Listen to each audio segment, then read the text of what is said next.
পহেলা মে থেকে ডিম ও মুরগি উৎপাদন বন্ধ ঘোষণা নিয়ে সংশ্লিষ্ট সব পক্ষের সঙ্গে আগামী সপ্তাহে আলোচনায় বসবে প্রাণী সম্পদ অধিদপ্তর। রঞ্জিবুল মিজানের রিপোর্ট।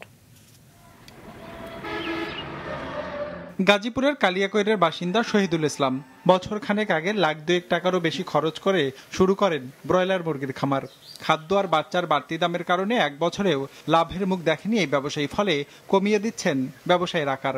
খাদ্য দাম বেশি, মুরগির দাম, বাচ্চার দাম বেশি, বাচ্চার দাম আর দেয়, খাদ্য দাম কমাবো না, সবটা দাম বাড়ে দেয়, কিন্তু বেচতে সবকে আমরা ওই দামটা পাই না। শুধু শহীদুল নয়, তার মতো সারা দেশে এমন প্রান্তিক খামার রয়েছে প্রায় 80,000।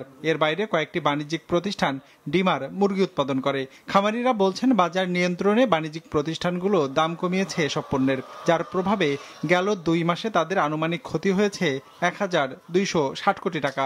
এমন পরিস্থিতিতে পহেলা মে থেকে ডিম ও মুরগির উৎপাদন বন্ধের ঘোষণা দিয়েছে বাংলাদেশ পোল্ট্রি অ্যাসোসিয়েশন। এখন লস করার পরে এই খামারগুলো আবার কোম্পানির ঘরে চলে যাবে, মানে চুক্তিভিত্তিক খামারে, যা কোম্পানি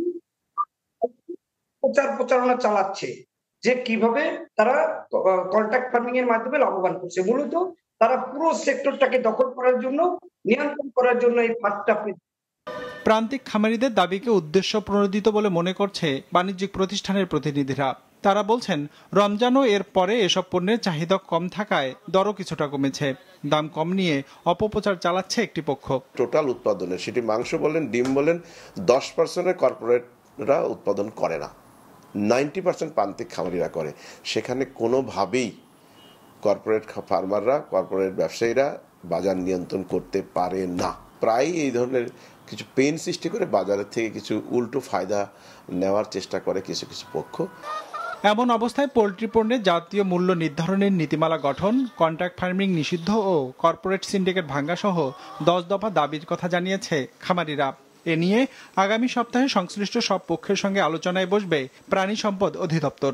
মহাপরিচালক মহোদয় ইতিমধ্যে নির্দেশনা দিয়েছেন, আমরা একসাথে বসে যাতে ওনার দাবি দেওয়া যেগুলো বিধিসম্মত এবং যেগুলো সত্যিকার অর্থে আমরা বাস্তবায়ন করতে পারি, সবার সাথে আলোচনা করে আমরা এই বিষয়টা পদক্ষেপ নেব।